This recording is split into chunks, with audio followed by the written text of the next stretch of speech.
Skipping directly to the topic, आज हम इस वीडियो में बात करेंगे regarding the demerits of BMS या फिर डार्क साइड ऑफ बीएमएस जो लोग बोलते हैं, जिनके बारे में बहुत लोगों को पता नहीं होता है। बहुत ऐसे कमेंट्स आते हैं कि आप सिलेबस देख लो, बुक्स देख लो एंड देन डिसाइड कि बीएमएस क्या है। यस, तो उसी के बारे में हम आज इस वीडियो में बात करेंगे। Even I feel that it is a very serious topic and you should know कि क्या होता है बीएमएस में। सभी चीजों के बारे में डिटेल में हम आज इस वीडियो में बात करेंगे। So watch the video till the last because half knowledge is always dangerous. तो सबसे पहले एडमिशन लेते हो बीएमएस के लिए, तो हर एक बच्चा जो बीएमएस के लिए आता है वो अपनी खुद की मर्जी से तो आता नहीं है। 99% ऑफ द बच्चे जो है एमबीबीएस नहीं मिलता है इसलिए बीएमएस के लिए ऑप्ट करते हैं, इंक्लूडिंग मी। मार्क्स थोड़े बहुत कम आए हुए रहते हैं, रैंक थोड़ी ज्यादा होती है, एमबीबीएस की सीट को, गवर्नमेंट सीट को छूकर वापस आए हुए होते हैं, तो वहां पे तो हार्ट ब्रेक ऑलरेडी हो चुका होता है और नेक्स्ट हार्ट ब्रेक होता है जब आप ट्राई करते हो और एकेडमिकली बीएमएस के लिए सेटअप करना चाहते हो। जब आप बुक खोलते हो तब आपका सबसे ज्यादा बड़ा हार्ट ब्रेक होता है, वो चीजें देख के, वो कॉन्सेप्ट देख के। तो ऐसी क्या कॉन्सेप्ट है आयुर्वेदा में कि जिससे हार्ट ब्रेक होता है या फिर जिससे डिमोटिवेट होता है? यस, आयुर्वेदा में बीएमएस में ऐसे कॉन्सेप्ट्स है जो आज इस दुनिया में, जो आजकल की लाइफ में रिलेट नहीं हो सकता है डायरेक्टली। आयुर्वेदा का जो कॉन्सेप्ट है वो बेस पे डिपेंडेंट है, जैसे कि वात पित्त कफ,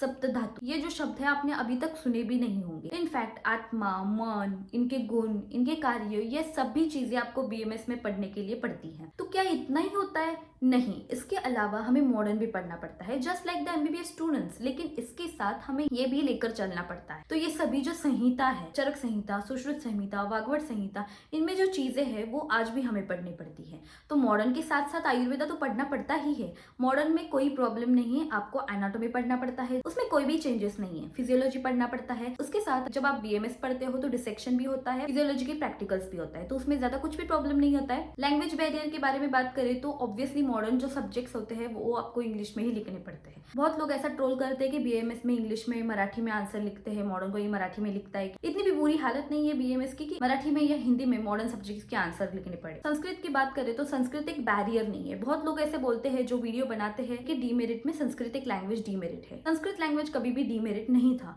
वो बहुत ही पुराना लैंग्वेज है जिस लैंग्वेज में हमारी संहिता लिखी गई है।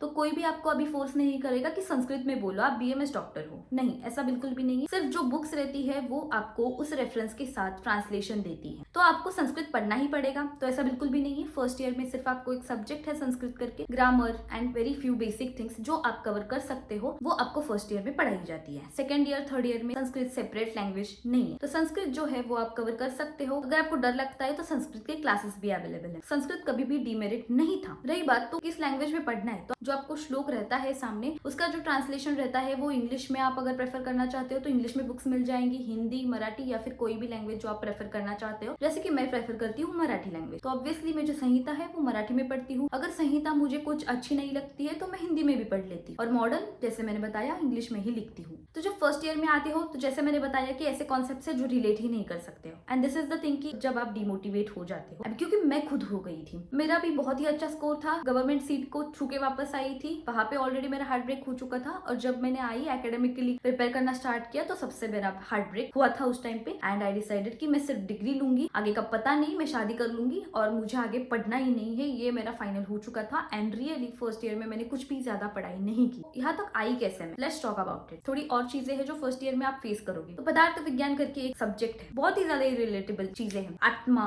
मन, दर्शन, ये चीजें उसमें है जो आपको डिमोटिवेट कर सकती है। आपको लगेगा कि नहीं, ये डार्क साइड ऑफ बीएमएस है जो हमें किसी ने भी बताया नहीं जी, ये चीजें रहती है। लेकिन इस एक चीज की वजह से आप बाकी की चीजें अगर आप निग्लेक्ट करते हो then it's all your fault. इससे कैसे कोप अप करना है तो वो मैं जरूर बताऊंगी। बहुत ही ज्यादा चीजें मुझे इस वीडियो में बतानी है क्योंकि मैं बहुत ही ज्यादा बच्चों से सुनकर ये वीडियो बना रही हूँ, और आगे जाके इन 4.5 सालों में आपको बहुत ऐसी चीजें आएंगी जो अभी इस दुनिया में, इस जनरेशन में आप डायरेक्टली रिलेट नहीं कर सकते हो। क्या सिर्फ इन कुछ चीजों से, लाइक 5% मैं पकड़ लेती हूँ कि ऐसा चीजें हैं जो हम रिलेट ही नहीं कर सकते हैं आज की इस जनरेशन में, और रिलेट डायरेक्टली नहीं कर सकते।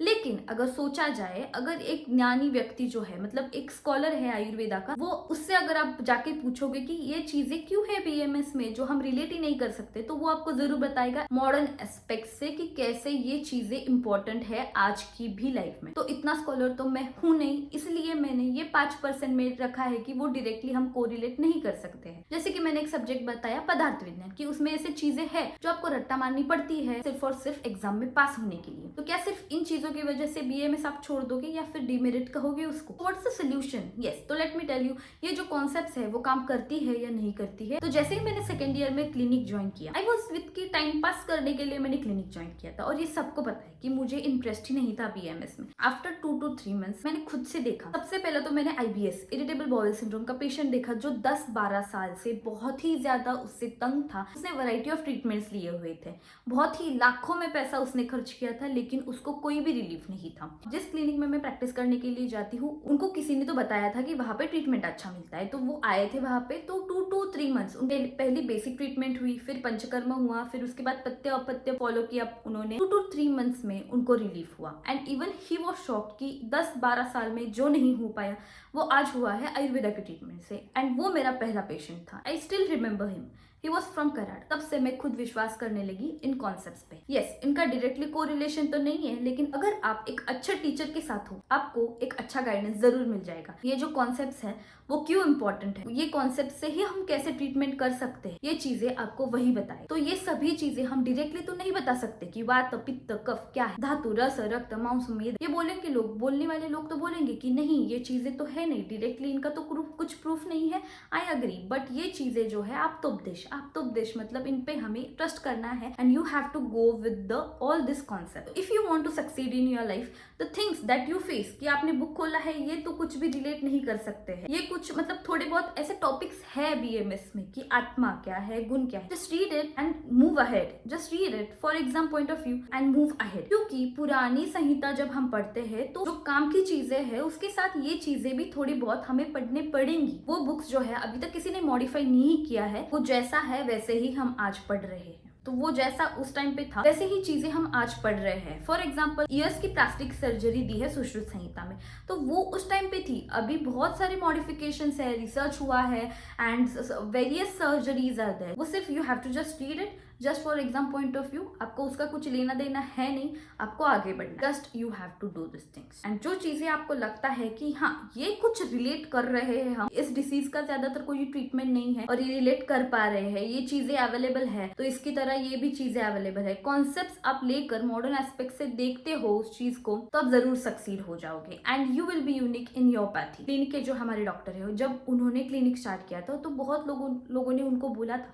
कि आयुर्वेदा में कुछ भी स्कोप नहीं है, why you are beginning with it. उस टाइम पे मतलब 2001 में उन्होंने सिर्फ और सिर्फ आयुर्वेदा का क्लिनिक स्टार्ट किया था। उनको बहुत लोगों ने ऐसा बोला कि मॉडर्न स्टार्ट कर, पैसे कमा, एलोपैथी प्रैक्टिस कर, ये क्यों कर रहा है। तो बहुत लोग ऐसे आते हैं बोलने वाले। उस टाइम पे खुद के नॉलेज पे विश्वास रख के, आयुर्वेदा पे विश्वास रख के प्रैक्टिस स्टार्ट किया था। तो आज उनके पास इतने पेशेंट्स है, इतनी ज्यादा माउथ पब्लिसिटी है कि आप सोच भी नहीं सकते हो। और ऐसे बहुत सारे आयुर्वेदिक डॉक्टर्स हैं जो अपनी जिद पे, अपने नॉलेज पे बहुत ही ज्यादा सक्सीड हो चुके हैं। बोलने वाले लोग तो बोलेंगे ही, जो बोलते हैं एमबीबीएस वर्सेस बीएमएस जो बोलते हैं, तो मैं ये कंपेयर ही नहीं कर सकती, क्योंकि ये दोनों पैथी बहुत ही ज्यादा अलग है। ये एक्चुअली वर्सेस है ही नहीं, ये कभी वर्सेस थे ही नहीं, ये यूनिक है अपनी अपनी तरीके से। ना वो हर्ब्स जानते हैं, और ऐसा भी नहीं है कि हम सिर्फ वही पुरानी चीजें पढ़ रहे हैं, नहीं, ऐसा बिल्कुल भी नहीं। हम उसके साथ मॉडर्न की चीजें भी पढ़ रहे हैं, and that's the plus point. And one thing, if you want to succeed in your life as Ayurveda doctor, as Ayurveda practitioner, पंचकर्मा करना है, आगे जाके पीजी करनी है, एमडी करना है, एमएस करना है, तो